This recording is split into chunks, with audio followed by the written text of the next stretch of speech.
So you might have noticed the problem here is that you can only choose either to close the form on a date or after a certain number of responses. It would be helpful if I could choose both. So I could say on this date or when it reaches this many if it's before that date. You can do that in Jotform, so let's switch over and see what's possible there. At some point, you've probably stayed up late to manually turn off a registration form just to make sure that no one sneaks in after the deadline. Now, Google Forms has finally released a feature that lets you set a close date or a response limit natively right inside the form with no add-ons or workarounds.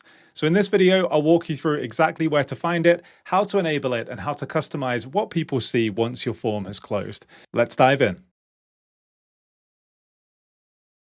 If you don't already have a Google form, you can create a new one by going to forms.new. And I'm going to use Gemini here just with a simple prompt to create an RSVP form for a volunteer event. Google Forms shows me what it's created here. I can click create and now I'm in the form. And the main thing we need to look at here is what happens when we publish the form. So I'm going to go to the top right of the screen and click on publish. And here I can choose the responders. So do I want it to be just in my organization or public? We're not going to worry about that for now. I'm just going to click publish. Then once it's published and this button is switched to published at the top right, I click it again, and now I get this new setting that says set close date or response limit. So I click on there, and here I can choose either a date or a number of responses.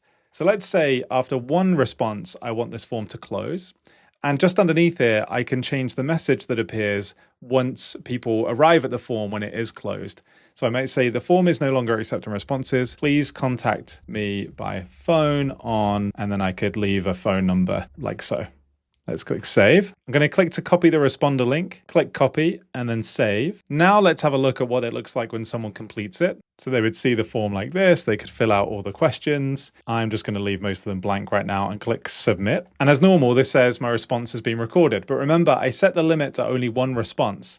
So if I refresh this now and go to fill out the form again, you can see now we get that message that I put in. It says this form is no longer accepting responses, contact me by phone, and then the phone number. So you might have noticed the problem here is that you can only choose either to close the form on a date or after a certain number of responses. It would be helpful if I could choose both. So I could say on this date or when it reaches this many if it's before that date. You can do that in Jotform, so let's switch over and see what's possible there. Jotform is another online form builder, and like with Google Forms, I can use AI to build the form. So I'm going to put the same prompt in here and click send and wait for Jotform to create that for me. Here's the form Jotform's created. It's similar to the one we saw in Google Forms. And in Jotform, I've got a few different options. So I'm going to click settings at the top of the screen here, and I can see this area that says form status enabled. So I click anywhere on here. And I've got a few options in this drop down. So I click on the drop down. Obviously there's enabled or disabled, so people can fill it out or they can't. But then I've got the disable on a specific date option, like we saw in Google Forms. Same with disabling at a submission limit, so after a certain number of people have filled it out. But here's the one I really wanted, which was disable on a specific date or at a submission limit. So either close on this date, or if I reach this number of people responding before then, close it then. So let's do the same thing. I could give it a date. Let's change the date, and I can change the time as well to any of these times of the day. And I'm going to change the submission limit like before just to 1. And as before as well, there's this warning message that will come up once the form is closed. So it says this form is currently unavailable. I've got the same message here. Please contact me by phone.